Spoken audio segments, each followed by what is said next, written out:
हाल के महीनों में वैश्विक व्यापार और भू राजनीति में एक नया तनाव देखने को मिल रहा है, खासकर अमेरिकी राष्ट्रपति डोनाल्ड ट्रंप की टैरिफ नीतियों और उनके द्वारा भारत, रूस और चीन पर डाले जा रहे दबाव के कारण।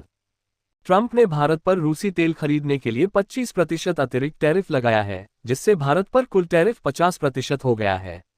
ये कदम ट्रंप की उस रणनीति का हिस्सा है जिसमें वह रूस पर आर्थिक दबाव डालकर यूक्रेन युद्ध को समाप्त करने की कोशिश कर रहे हैं। लेकिन इस नीति ने भारत, रूस और चीन ब्रिक को एकजुट होने के लिए प्रेरित किया है, जो अब ट्रंप के दबदबे का सामना करने के लिए एक साझा रणनीति बना सकते हैं। क्या ब्रिक गठबंधन ट्रंप के टैरिफ और आर्थिक दबाव को टक्कर दे पाएगा? आइए इस मुद्दे का विश्लेषण करें। ट्रंप के टैरिफ और भारत पर प्रभाव। ट्रंप ने भारत पर रूसी तेल खरीदने के लिए दंड के रूप में 50% टैरिफ लागू किया है, जो भारत के लिए एक बड़ा आर्थिक झटका है। भारत की अर्थव्यवस्था, जो पहले से ही वैश्विक मंदी और ऊर्जा कीमतों में उतार चढ़ाव से जूझ रही है, को इस टैरिफ से 40-50 आधार अंकों की वृद्धि दर में कमी का अनुमान है। भारतीय निर्यात, विशेष रूप से टेक्सटाइल, चमड़ा, रसायन और समुद्री उत्पाद अमेरिकी बाजार में प्रतिस्पर्धात्मक नुकसान का सामना कर सकते हैं। इसके अलावा ट्रंप ने भारत को टैरिफ किंग और अमेरिकी व्यापार का दुरुपयोग करने वाला करार दिया है, जिससे दोनों देशों के बीच तनाव और बढ़ गया है। भारत ने इस टैरिफ को अनुचित और अन्यायपूर्ण बताया है, ये तर्क देते हुए कि रूसी तेल की खरीद वैश्विक ऊर्जा बाजार को स्थिर करने और 1.4 अरब लोगों की ऊर्जा सुरक्षा सुनिश्चित करने के लिए की गई थी। भारत का कहना है कि अमेरिका और यूरोप स्वयं रूस से उर्वरक और रसायन जैसे उत्पादों का व्यापार करते हैं, फिर भी भारत को निशाना बनाना दोहरा मापदंड है। ब्रिक का उभरता गठबंधन। भारत, रूस और चीन ब्रिक के बीच बढ़ता सहयोग ट्रंप की नीतियों के खिलाफ एक जवाबी रणनीति के रूप में देखा जा रहा है।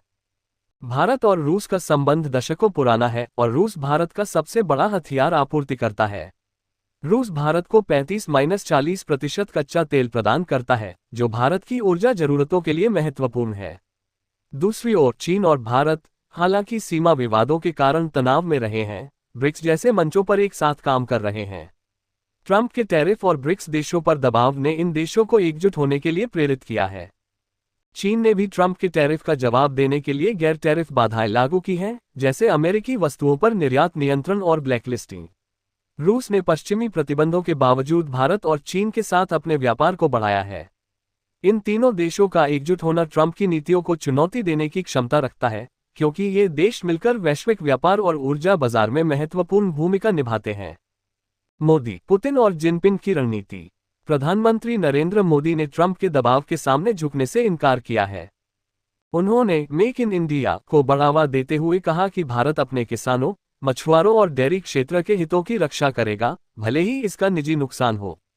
रूस के राष्ट्रपति व्लादिमीर पुतिन ने भी ट्रंप के दबाव के सामने कोई नरमी नहीं दिखाई है और भारत के साथ अपने समय परीक्षित संबंधों को मजबूत करने पर जोर दिया है। दूसरी ओर चीनी राष्ट्रपति शी जिनपिंग ने ट्रंप के साथ व्यापार युद्ध को टालने के लिए 90 दिनों की टैरिफ स्थगन पर सहमति जताई है, लेकिन वह भी भारत और रूस के साथ सहयोग बढ़ाने पर ध्यान दे रहे हैं।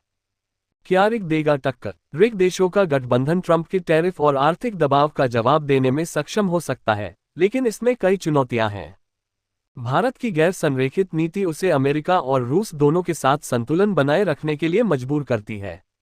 अगर भारत रूसी तेल खरीदना बंद करता है, तो उसे मध्य पूर्व जैसे महंगे विकल्पों की ओर जाना होगा, जो उसकी अर्थव्यवस्था पर दबाव डालेगा। दूसरी ओर चीन और रूस के साथ गठबंधन भारत को अमेरिका के साथ रणनीतिक साझेदारी में जोखिम डाल सकता है, जो एशिया में चीन के प्रभाव को संतुलित करने के लिए महत्वपूर्ण है। हालांकि ब्रिक का एकजुट होना वैश्विक शक्ति संतुलन को बदल सकता है। ब्रिक्स और अन्य मंचों पर सहयोग, जैसे त्रिपक्षीय मुक्त व्यापार समझौते पर चर्चा, ट्रंप की नीतियों के खिलाफ एक मजबूत जवाब हो सकता है। भारत के पास अपनी मजबूत घरेलू मांग और रणनीतिक स्थिति के कारण नुकसान को कम करने की क्षमता है। निष्कर्ष: ट्रंप के टैरिफ और दबाव ने भारत, रूस और चीन को एकजुट होने के लिए मजबूर किया है और ब्रिक गठबंधन में ट्रंप की नीतियों को टक्कर देने की क्षमता है। हालांकि भारत को अपनी गैर संरेखित नीति और आर्थिक हितों के बीच संतुलन बनाना होगा। मोदी, पुतिन और जिनपिंग की एकजुटता वैश्विक व्यापार और भू राजनीति में एक नया अध्याय शुरू कर सकती है, लेकिन इसके लिए सावधानीपूर्वक रणनीति और सहयोग की आवश्यकता होगी।